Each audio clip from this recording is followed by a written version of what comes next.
देर रात की बात है। राहुल, 4 साल का एक नन्हा बच्चा, सड़क पर अकेला रोता हुआ चल रहा था।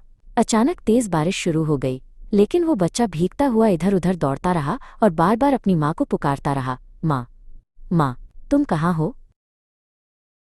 उसकी दर्द भरी पुकार सुनकर सामने वाले मेडिकल स्टोर से संजय अंकल भाग कर आए।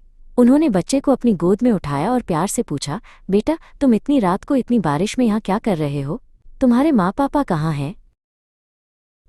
बच्चे ने सिसकते हुए कहा, बाबा कहते हैं माँ बाजार गई है, आ जाएगी, पर बहुत दिन हो गए, माँ नहीं आई।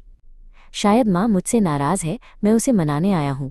संजय अंकल ने उसे दिलासा दिया, हाँ बेटा, तुम्हारी माँ जरूर मिल जाएगी, पहले तुम मुझे अपने पापा का नाम बताओ। घर पहुंचकर पता चला कि राहुल के पापा सुरेश और दादी उसे ढूंढते हुए परेशान हो चुके थे। जब संजय अंकल राहुल को वापस लाए तो सबकी जान में जान आई, लेकिन तभी सुरेश ने बताया कि राहुल की मां नंदिनी कुछ महीने पहले सड़क दुर्घटना में चल बसी थी। ये सुनकर संजय अंकल भी स्तब्ध रह गए। समय बीतता गया। एक दिन सुरेश के लिए एक अच्छा रिश्ता आया। उसका नाम था सपना। सपना राहुल से बहुत प्यार करती थी। उसने माँ की तरह उसका हर ख्याल रखा। धीरे धीरे घर में फिर से खुशियां लौट आईं। ऐसे ही 10 साल बीत गए। घर में हर और प्यार और हंसी खुशी का माहौल था, लेकिन ये खुशियां सबको कहाँ रास आईं। आस पड़ोस के कुछ लोग राहुल के मन में जहर घोलने लगे, कहने लगे, ये तेरी असली माँ नहीं है। शुरुआत में राहुल उन्हें अनसुना करता रहा, पर धीरे धीरे ये बात उसके मन में घर करती चली गई। एक दिन सीमा पार हो गई। राहुल ने गुस्से में कहा, तुम्हें बस अपने मायके वालों की चिंता है। ये सुनकर सुरेश ने भी गुस्से में कहा, सपना, तुम कुछ दिन के लिए अपने मायके चली जाओ। सपना के जाने के बाद घर में सन्नाटा छा गया।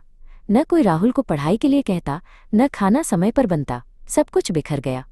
दादी बहुत वृद्ध हो चुकी थी और उन्हें हर समय सपना की देखभाल की आवश्यकता रहती थी।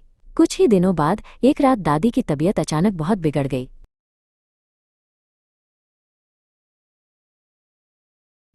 सुरेश ने राहुल से कहा, बेटा, जल्दी जाकर संजय अंकल की मेडिकल स्टोर से दवा ले आओ। राहुल रात को घर से निकला ही था कि फिर वही हुआ, तेज बारिश शुरू हो गई। वही जगह, वही बारिश, पर इस बार हालात अलग थे। उसे लगा जैसे कुदरत उसे कुछ याद दिलाना चाहती है।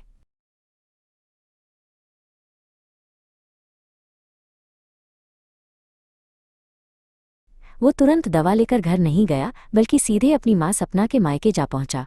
दरवाज़ा खोलते ही सपना उसे देखकर चौंक गई। राहुल ने रोते हुए उसके पैर छुए और कहा, माँ, मुझसे बहुत बड़ी गलती हुई, माफ़ कर दो ना। सपना की आंखें भर आईं। उसने राहुल को गले लगाया और कहा, मेरा बेटा तो हमेशा अच्छा था, बस थोड़ी देर के लिए रास्ता भटक गया था, क्योंकि अब उसे समझ आ गया था कि माँ सिर्फ वो नहीं जो जन्म दे, माँ वो भी है जो दिल से अपनाए।